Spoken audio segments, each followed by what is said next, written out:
Hello दोस्तों, कैसे हैं आप सब। तो आज हम आपके लिए लेकर आए हैं इंडिया जीके के 50 इंपॉर्टेंट क्वेश्चन आंसर जो कि आपके एग्जाम के लिए बहुत ही इंपॉर्टेंट होने जा रहे हैं। तो चलिए स्टार्ट करते हैं। तो हमारा पहला क्वेश्चन है यहाँ पर कि भारतीय वनस्पति सर्वेक्षण का मुख्यालय कहाँ स्थित है। कोलकाता में, लखनऊ में, दार्जिलिंग में, इनमें से कोई नहीं। तो जो इसका राइट आंसर हो जाएगा ऑप्शन नंबर बी हो जाएगा, लखनऊ में। चलिए जी, बढ़ते हैं क्वेश्चन नंबर 2 की तरफ। भारत में ऊर्जा का सर्वाधिक महत्वपूर्ण स्रोत क्या है। नाभिकीय ऊर्जा, कोयला, पेट्रोल या जल विद्युत। तो जल्दी से बताएंगे कि भारत जो है वो सर्वाधिक किस ऊर्जा का किसका इस्तेमाल करता है ऊर्जा के रूप में। नाभिकीय ऊर्जा का, कोयले का, पेट्रोल का या जल विद्युत का। तो इसका जो राइट आंसर हो जाएगा ऑप्शन नंबर हो जाएगा बी हो जाएगा, कोयला। तो सबसे ज़्यादा हम जो इस्तेमाल करते हैं वो है कोयले का। कोयले का इस्तेमाल ऊर्जा के रूप में सबसे ज़्यादा होता है। चलिए जी, अगले क्वेश्चन की तरफ बढ़ते हैं। क्वेश्चन नंबर 2, राष्ट्रीय विज्ञान दिवस किस दिन मनाया जाता है। 25 मार्च को, 28 फरवरी को, 22 दिसंबर को या 5 जून को। तो जल्दी से बताएंगे इसका राइट आंसर क्या हो जाएगा। तो इसका राइट आंसर हो जाएगा 28 फरवरी को, यानी कि ऑप्शन नंबर बी हो जाएगा इसका right answer, option number B 28 फरवरी को। चलिए बढ़ते हैं क्वेश्चन नंबर 4 की तरफ। भारत के तट रेखा की लंबाई कितनी है। ये पूछा गया कि तट रेखा की लंबाई कितनी है। 1500 किलोमीटर, 6100 किलोमीटर, 1590 किलोमीटर या 6590 किलोमीटर या 6500 किलोमीटर। जल्दी से बताएंगे। 1500, 6100, 6590 या 6500। तो देखिए इसका राइट आंसर हो जाएगा ऑप्शन नंबर बी हो जाएगा 6100 किलोमीटर। क्या हो जाएगा 6100 किलोमीटर। भारत की जो तट रेखा है, तट का मतलब जो समुद्र का किनारा जहाँ से लग रहा है, उस रेखा की लंबाई जो पूछी गई है वो कितनी है, आप डायग्राम में भी देख सकते हैं। तो वो है 6100 किलोमीटर, याद रहेगा। चलिए बढ़ते हैं क्वेश्चन नंबर 5 की तरफ बढ़ेंगे। आम का सर्वाधिक उत्पादन भारत के किस राज्य में होता है। यानी कि आम का जो है सबसे ज़्यादा खेती बाड़ी कहाँ पर होती है, ये पूछा गया है। उत्तर प्रदेश में, दिल्ली में, हिमाचल प्रदेश में, मध्य प्रदेश में। तो ऑप्शन चारों में से एक आप चुनिए जल्दी से, क्या आएगा। तो देखिए इसका जो राइट आंसर हो जाएगा वो हो जाएगा ऑप्शन नंबर ए हो जाएगा, उत्तर प्रदेश। सबसे ज़्यादा जो आम की खेती होती है पूरे भारत में वो है उत्तर प्रदेश। इसी के साथ अगर बोला जाए गन्ने की खेती कहाँ होती है सबसे ज़्यादा, तो गन्ने की खेती भी होती है उत्तर प्रदेश में।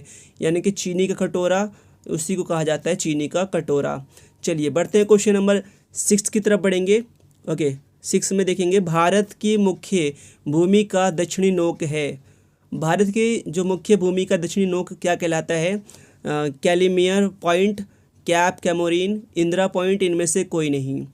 तो जल्दी से इसका राइट आंसर बताएंगे। राइट आंसर क्या हो जाएगा। तो देखेंगे इसका राइट आंसर हो जाएगा कैप कैमोरीन। क्या हो जाएगा, कैप कैमोरीन। ठीक है, तो ये जो है दक्षिणी भाग का नोक है भारत का, जो दक्षिणी हिस्सा है उसका नोक है ये। ठीक है, चलिए बढ़ते हैं क्वेश्चन नंबर 7 की तरफ। भारत का सबसे दक्षिणी बिंदु है। तो यहाँ पर दक्षिणी बिंदु क्या कहलाता है। कैप कैमोरीन, कैलिमेयर पॉइंट, इंदिरा पॉइंट या नोरीमन पॉइंट। जल्दी से बताएंगे। जो दक्षिणी बिंदु है, बिंदु मतलब जो सबसे आखिरी में जो बिंदु आता है भारत का, उसे क्या कहते हैं। तो ये है इंदिरा पॉइंट, यानी कि ऑप्शन नंबर सी इसका राइट आंसर हो जाएगा, इंदिरा पॉइंट। सबसे जो आखिरी बिंदु है भारत का वो क्या है, इंदिरा पॉइंट है। चलिए जी बढ़ते हैं क्वेश्चन नंबर 8 की तरफ बढ़ेंगे। भारत और चीन के बीच कौन सी रेखा सीमा निर्धारण करने का कार्य करती है। या भारत और चीन को अगर जो बात करें, यहाँ पर देखो ये रेखा होती है जो भारत और चीन को अलग करती है, यहाँ पर ये रेखा। ठीक है, इस रेखा का क्या नाम है यहाँ पर।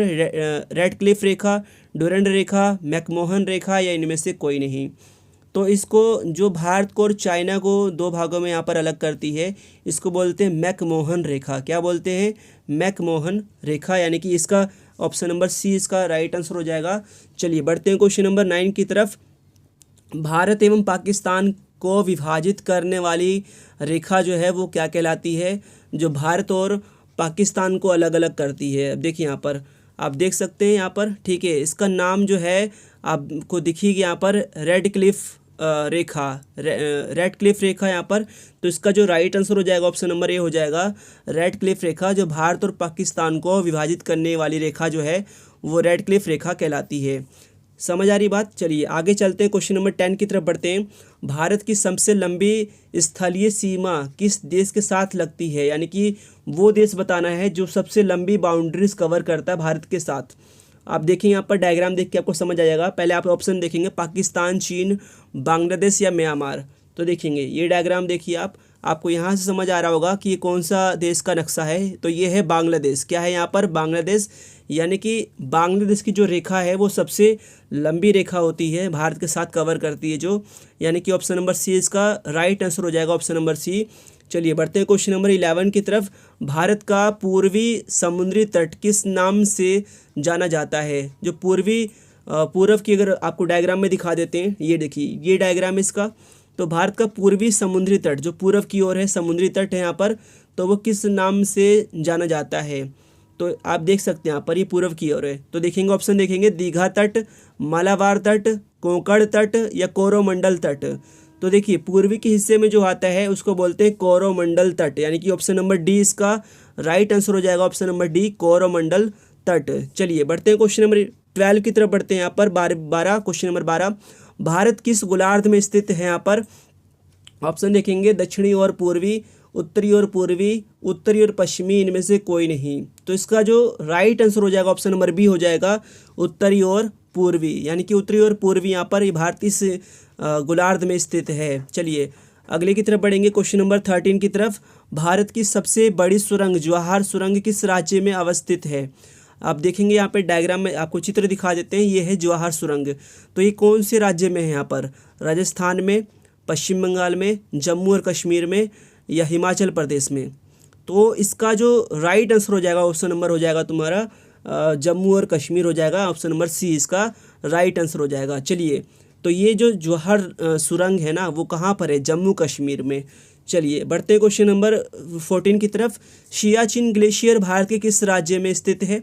आपको दिखा देते हैं, ये सियाचिन ग्लेशियर ये है, ठीक है। तो ये भारत के किस राज्य में स्थित है? हिमाचल प्रदेश में है, उत्तर प्रदेश में, जम्मू कश्मीर में या सिक्किम में? तो देखिए सियाचिन ग्लेशियर जो है वो है जम्मू कश्मीर में, यानी कि ऑप्शन नंबर सी इसका राइट आंसर हो जाएगा, option number C Jammu Kashmir. चलिए बढ़ते हैं क्वेश्चन नंबर 15 की तरफ। ओके, निम्नलिखित में से भारत की सुदूर दक्षिण भौगोलिक इकाई कौन सी है? ये पूछा गया है कि भारत में अगर दक्षिण में सुदूर देखा जाए, सबसे दूर देखा जाए दक्षिण में, तो वो क्या है?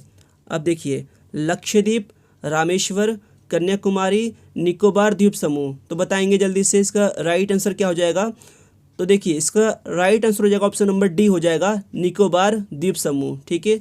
तो सबसे दक्षिण में क्या है यहाँ पर, कौन सी इकाई है? तो वो है निकोबार द्वीप समूह। चलिए बढ़ते हैं क्वेश्चन नंबर 16 की तरफ। बोमडीला दर्रा भारत के किस राज्य में स्थित है? देखेंगे तो बोमडीला, ठीक है, बोमडीला दर्रा जो है वो कहाँ पर है ये पूछा गया। अरुणाचल प्रदेश में, सिक्किम में, मणिपुर में या उत्तराखंड में? तो इसका जो राइट आंसर हो जाएगा ऑप्शन नंबर ए हो जाएगा, अरुणाचल प्रदेश में। कहाँ पर है ये? अरुणाचल प्रदेश में है बोमडीला दर्रा। चलिए जी बढ़ते हैं क्वेश्चन नंबर 17 की तरफ।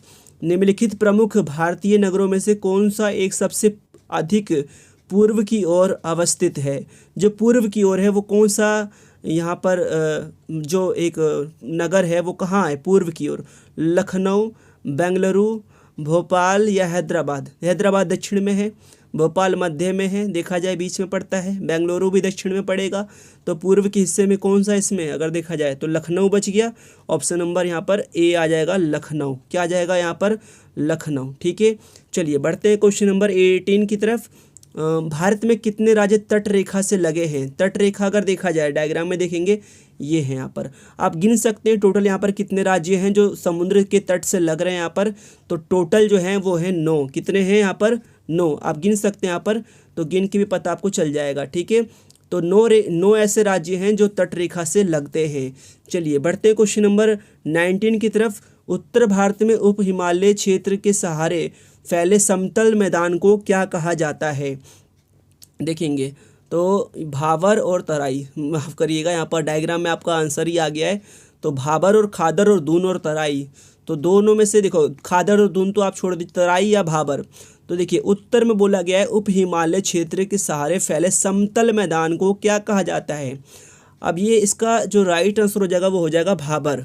और भाबर क्या, मैं वो बता देता हूँ कि बड़े बड़े पत्थरों का एक मैदान बन जाता है और इन पत्थरों से होते हुए नदियाँ बहती हैं अंदर अंदर। बड़े बड़े पत्थर होते हैं और इनके नीचे नदियाँ बह रही होती हैं, ठीक है। तो इनको ये भाबर का निर्माण हो जाता है। बड़े बड़े पहाड़ों के जो टुकड़े होते हैं, अवशेष टूटते हैं, तो वो जब वो नदियों के साथ कुछ दूरी पे ही आकर गिर जाते हैं और भाबर का निर्माण हो जाता है और उस भाबर के नीचे से नदियाँ बह रही होती हैं, तो ये भाबर कहलाता है। चलिए बढ़ते हैं क्वेश्चन नंबर 20 की तरफ। भारत की उत्तरी सीमा पर स्थित पर्वत है, तो उत्तरी सीमा पर कौन सा पर्वत है? देखेंगे, मैकॉल, हिमालय, नीलगिरी, अरावली। तो जल्दी से बताएंगे उत्तरी सीमा पर कौन सा पर्वत है? तो जाहिर सी बात है उत्तर में हिमालय है। कौन सा है? हिमालय। तो इसका जो राइट आंसर हो जाएगा ऑप्शन नंबर बी हो जाएगा, हिमालय। तो हिमालय कहाँ पर है? उत्तर में है। समझ आ रही बात? चलिए आगे बढ़ते हैं क्वेश्चन नंबर 21 की तरफ। भारत के किस प्रदेश की सीमाएं 3 देशों क्रमशः नेपाल, भूटान और चीन से मिलती हैं? ऐसे देखो, यहाँ बोला गया है कौन कौन सी सीमाएं बोला गया यहाँ पर कि एक ऐसा राज्य है, ठीक है, जो कि जिसकी सीमाएं कहाँ कहाँ लगती हैं? नेपाल से, भूटान से और चीन से लगती हैं। तो अगर आप मैप में देखेंगे तो इसका अच्छे से पता चल जाएगा। तो ये है तुम्हारा सिक्किम। सिक्किम अगर आप मैप में देखें तो यहाँ पे थोड़ा पिक्चर मैंने थोड़ी सी गलत ले ली यहाँ पर, कोई बात नहीं, बट आप मैप में देखेंगे तो सिक्किम में आपको पता चल जाएगा कि सिक्किम ऐसा राज्य है जो 3 देशों से लगता है, भूटान से, नेपाल से और चीन से लगता है, ठीक है। चलिए बढ़ते हैं क्वेश्चन नंबर 22 की तरफ। भारत का सर्वोच्च पर्वत शिखर कौन सा है? तो सर्वोच्च शिखर बोला गया है, शिखर, ठीक है। देखेंगे, कंचनजंगा, नंदा देवी, गॉडविन ऑस्टिन या नंगा पर्वत।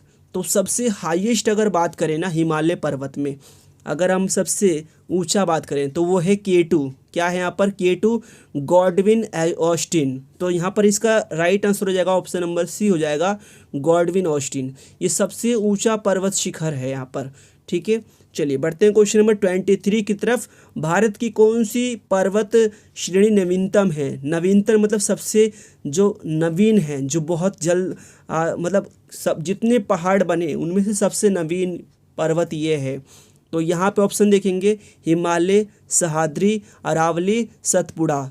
तो इसका जो राइट आंसर हो जाएगा ऑप्शन नंबर ए हो जाएगा, हिमालय। हिमालय को नवीन वलित पर्वत भी कहा जाता है या नवीनतम पर्वत भी इसको कहा जाएगा। चलिए बढ़ते हैं क्वेश्चन नंबर 24 की तरफ।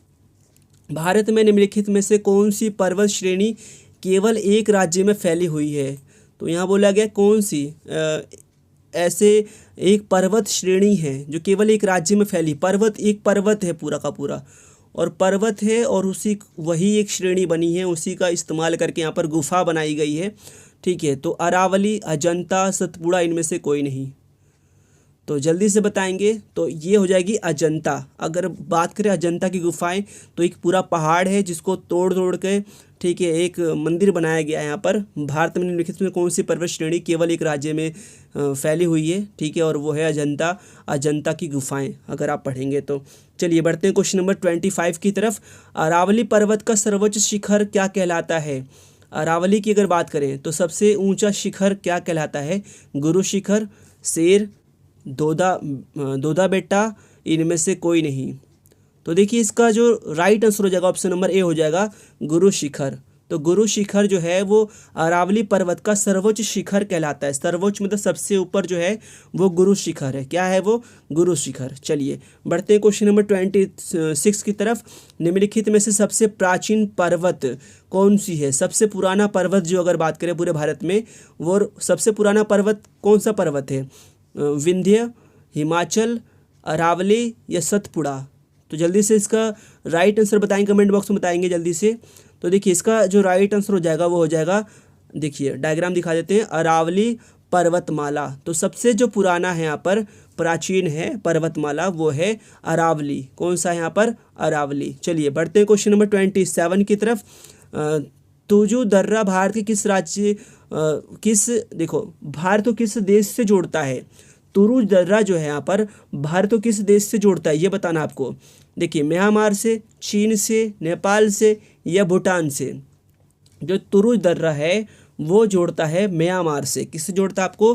म्यांमार से। देखिए यहाँ पर डायग्राम में तो यहाँ पर अगर देखा तो ऑप्शन नंबर ए हो जाएगा तुम्हारा म्यांमार। ठीक है, चलिए बढ़ते हैं क्वेश्चन नंबर 28 की तरफ। भारत की सबसे बड़ी वह नदी, वह मतलब यहाँ पर बहने वाली नदी, यहाँ पर सबसे बड़ी नदी कौन सी है? नर्मदा, महानदी, गंगा या गोदावरी?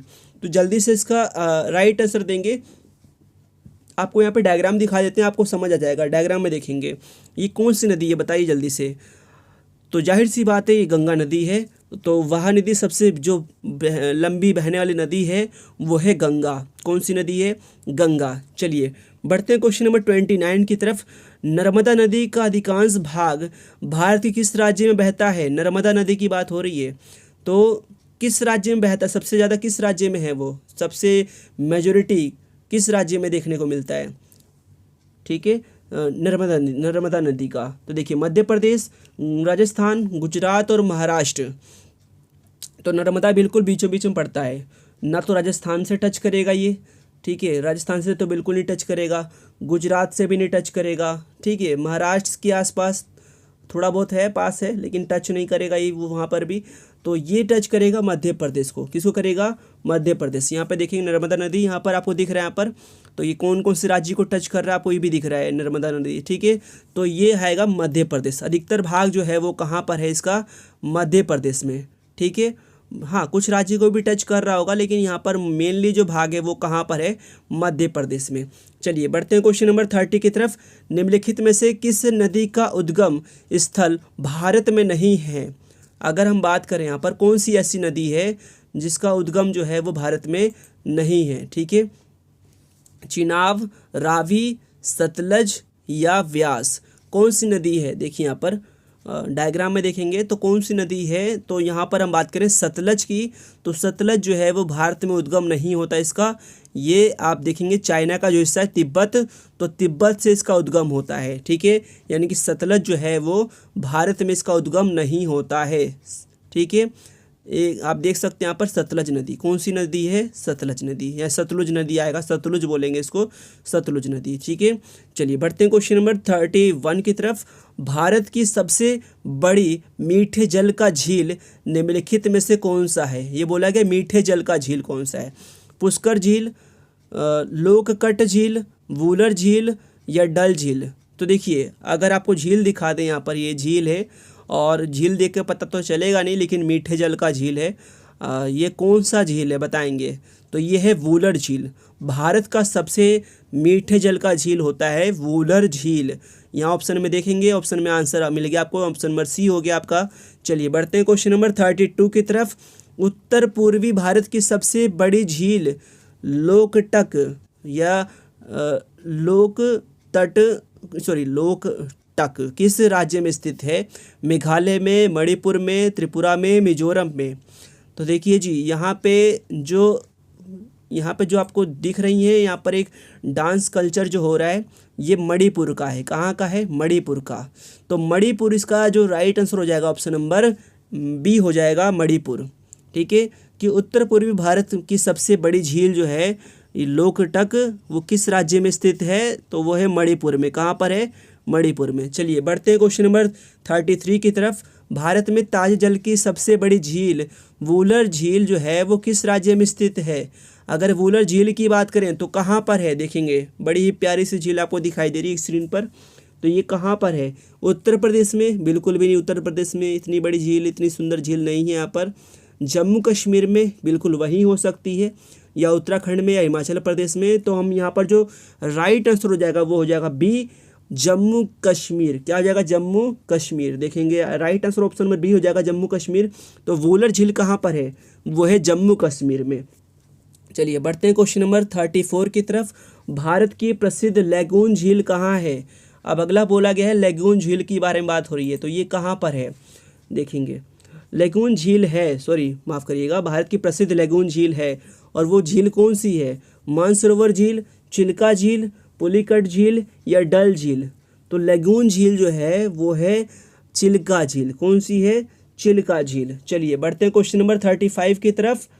ओके, भारत के किस राज्य में फुलहर झील स्थित है? फुलहर झील बोला गया है, अभी कहाँ पर स्थित है? उत्तराखंड में, बिहार में, मध्य प्रदेश में या उत्तर प्रदेश में? डायग्राम में देखेंगे ये इसका डायग्राम है यहाँ पर। ये है फुलहर झील, और आपको बता दें यहाँ पर ये जो झील है वो है उत्तर प्रदेश में। कहाँ पर है? उत्तर प्रदेश में। तो इसका जो राइट आंसर हो जाएगा ऑप्शन नंबर डी हो जाएगा। उत्तर प्रदेश में फुलहर झील है। कौन सी झील है? फुलहर झील। चलिए बढ़ते हैं क्वेश्चन नंबर 36 की तरफ। भारत में प्रथम बहुउद्देशीय नदी घाटी परियोजना का निर्माण निम्न में से किस नदी पर किया गया है? कावेरी पर, गोदावरी, दामोदर और कोयना। देखिए क्वेश्चन पढ़ेंगे। भारत में प्रथम बहुउद्देशीय नदी घाटी परियोजना का निर्माण, देखिए बहुघाटी परियोजनाएं जिसमें अलग अलग घाटियां बनेंगी, तो किस नदी पर किया गया? तो इस प्रकार जो परियोजना का नदी का निर्माण किया गया वो दामोदर पर। कहाँ पे किया गया? दामोदर पर। ठीक है, चलिए बढ़ते हैं क्वेश्चन नंबर 37 की तरफ। भारत के कोरोमंडल तट सर्वाधिक वर्षा होती है, और कोरोमंडल तट आपको मैंने दिखाया था पिछली बार। देखो ये डायग्राम यहाँ पर आपको दिखा देते हैं डायग्राम। ये इसका डायग्राम है। ठीक है, कोरोमंडल तट यहाँ पर।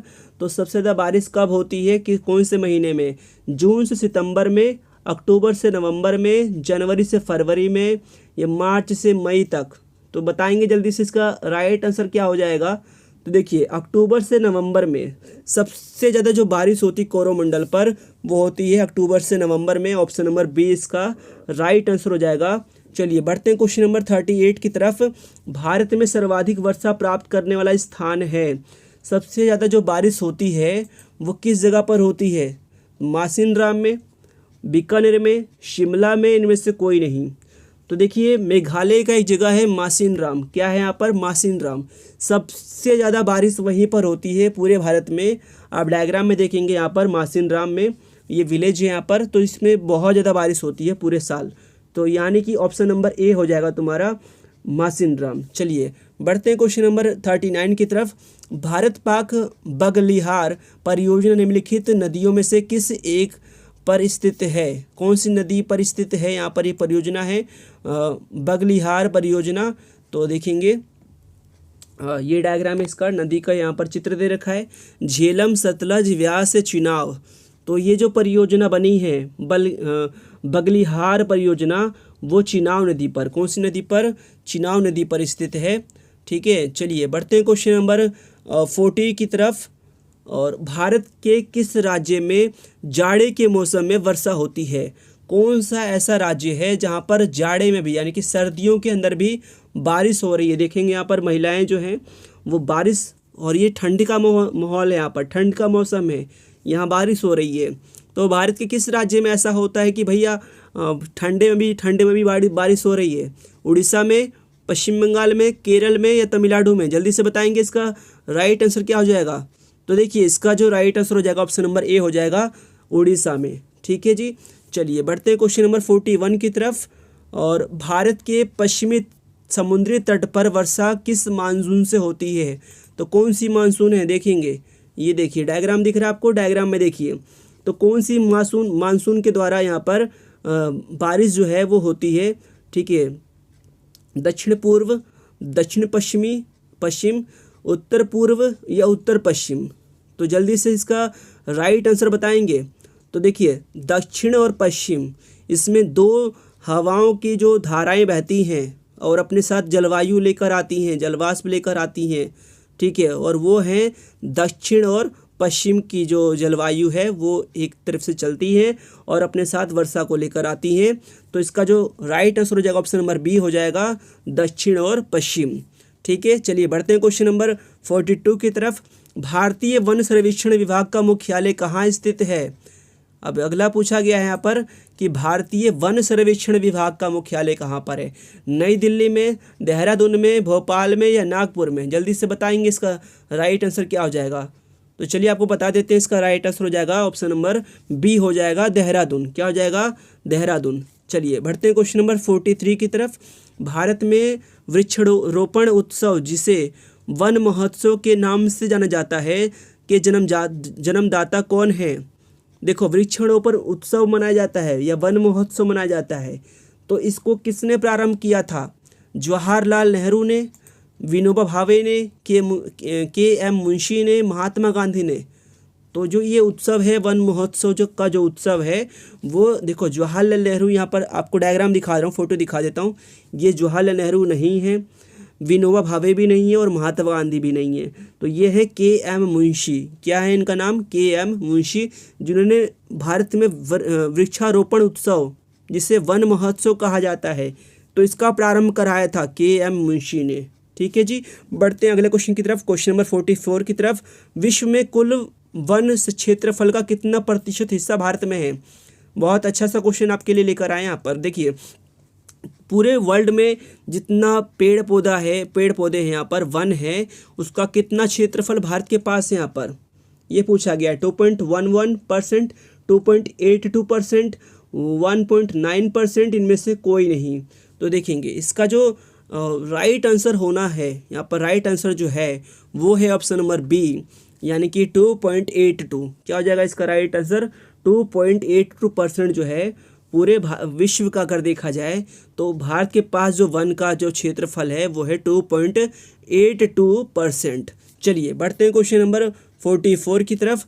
भारतीय वन सर्वेक्षण विभाग की स्थापना कब की गई थी? देखेंगे तो ऑप्शन देखेंगे 1919 में, 1989 में, 1981 में, इस समय इनमें से कोई नहीं। तो जो इसका राइट आंसर हो जाएगा वो हो जाएगा 1981 में। ठीक है, 1981 में इसका प्रारंभ किया गया, भारतीय वन सर्वेक्षण विभाग की स्थापना करी गई। ठीक है, जिसमें भारत के जितने वन हैं उसका सर्वेक्षण किया जाएगा, तो ये विभाग का काम होता है। बहुत सारे काम होंगे इसके अंदर। चलिए बढ़ते हैं क्वेश्चन नंबर 46 की तरफ बढ़ेंगे। भारत में चंदन की लकड़ी के लिए प्रसिद्ध राज्य है। चंदन की लकड़ी कहाँ पे सबसे ज़्यादा उगाई जाती है? भाई पुष्पाराज आपने देखी होगी ना, पुष्पाराज हमने तो देखी नहीं, उतना फिल्म देखने का नहीं उतना मूड होता, लेकिन आपको पता है चंदन की लकड़ी पर आधारित था वो जो पूरी मूवी है।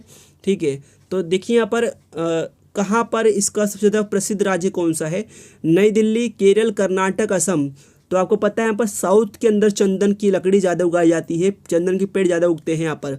नई दिल्ली तो बिल्कुल नहीं आएगा, है ना, या तो केरल आएगा या तो कर्नाटक आएगा, असम भी नहीं आएगा यहाँ पर। तो देखिए इसका जो राइट आंसर हो जाएगा ऑप्शन नंबर सी हो जाएगा, कर्नाटक। क्या हो जाएगा? कर्नाटक। थोड़ी एक मिनट, सॉरी जी। ठीक है, कर्नाटक। ठीक है, इसका ऑप्शन नंबर सी हो जाएगा, कर्नाटक। चलिए बढ़ते हैं क्वेश्चन नंबर 47 की तरफ। भारत के प्रमुख वनस्पति कौन सी है? भारत की प्रमुख वनस्पति पूछा गया है, वो वनस्पति कौन सी है? जल्दी से बताएंगे। तो देखिए, वर्षा, सबाना, पतझड़ वन, कांटेदार या झाड़ियाँ। तो सबसे ज़्यादा जो वनस्पति यहाँ पर पाई जाती है वो है पतझड़ वन। कौन सा पाया जाता है? पतझड़ वन पाया जाता है यहाँ पर। ठीक है, चलिए जी बढ़ते हैं अगला क्वेश्चन नंबर हम 48 की बात करेंगे। भारत में दुधवा राष्ट्रीय उद्यान कहाँ स्थित है? दुधवा नेशनल पार्क बहुत ही फेमस है, याद रखना, पेपर में यहाँ से बहुत से क्वेश्चन बनते हैं, दुधवा नेशनल पार्क से बनते हैं बहुत सारे क्वेश्चन। और ये कहाँ पर है ये पता होना चाहिए आपको। मध्य प्रदेश में, तमिलनाडु में, उत्तर प्रदेश में, कर्नाटक में। तो इसका जो राइट आंसर हो जाएगा ऑप्शन नंबर सी हो जाएगा, उत्तर प्रदेश में। कहाँ पर है ये? उत्तर प्रदेश में दुधवा नेशनल पार्क है। ठीक है, बहुत इंपॉर्टेंट क्वेश्चन है और इसको आप बिल्कुल अच्छे से पढ़िए। ठीक है, चलिए बढ़ते हैं क्वेश्चन नंबर 49 की तरफ। भारत में कान्हा राष्ट्रीय उद्यान कहाँ स्थित है? ये भी बहुत फेमस है, कान्हा राष्ट्रीय उद्यान यानी कि कान्हा नेशनल पार्क। ठीक है, असम के अंदर है, राजस्थान में, उत्तर प्रदेश में या मध्य प्रदेश में। तो जो कान्हा राष्ट्रीय उद्यान है वो है मध्य प्रदेश में, कान्हा नेशनल पार्क। ठीक है, ऑप्शन नंबर इसका आ जाएगा डी, मध्य प्रदेश। ठीक है, कान्हा नेशनल पार्क याद रहेगा। चलिए बढ़ते हैं आखिरी क्वेश्चन की तरफ, 50 की तरफ। भारत में जिम कॉर्बेट राष्ट्रीय उद्यान कहाँ स्थित है? असम में, महाराष्ट्र में, उत्तर प्रदेश में, इनमें से कोई नहीं। तो जिम कॉर्बेट नेशनल पार्क कहाँ पर है? अगर आप यहाँ हमारी आखिरी क्वेश्चन तक अगर आप पहुँच गए हैं तो बधाई हो, आपने बहुत कुछ इसे सीखा होगा। और मैं जानता हूँ इसका जो आंसर है आप कमेंट बॉक्स में इसका ढूंढ के बताएंगे। अगर आप लास्ट तक यहाँ पर पहुँचे हैं तो ये आपका होमवर्क है कि आप कमेंट बॉक्स में इसमें बताएंगे कि इसका राइट आंसर क्या हो जाएगा, कि यानी कि जिम कॉर्बेट नेशनल पार्क जो है किस राज्य में स्थित है। क्योंकि यहाँ पर इनमें से कोई नहीं हमने लगा रखा है ये, क्योंकि आपके लिए एक होमवर्क है। तो आप जरूर इसमें कमेंट बॉक्स में बताइएगा कि यहाँ पर जिम कॉर्बेट नेशनल पार्क जो है वो कहाँ पर है। तो आज के लिए इतना ही। आपको वीडियो कैसी लगी हमें कमेंट बॉक्स में ज़रूर बताएं, और अगर आप चैनल पर पहली बार आए तो चैनल को सब्सक्राइब, शेयर और लाइक ज़रूर करिए। आपके लिए बड़ी मेहनत से वीडियो लेकर आते हैं। तब तक के लिए अपना ध्यान रखिए, अपनी फैमिली का ध्यान रखिए। Take care, bye bye. मिलते हैं नेक्स्ट एपिसोड में।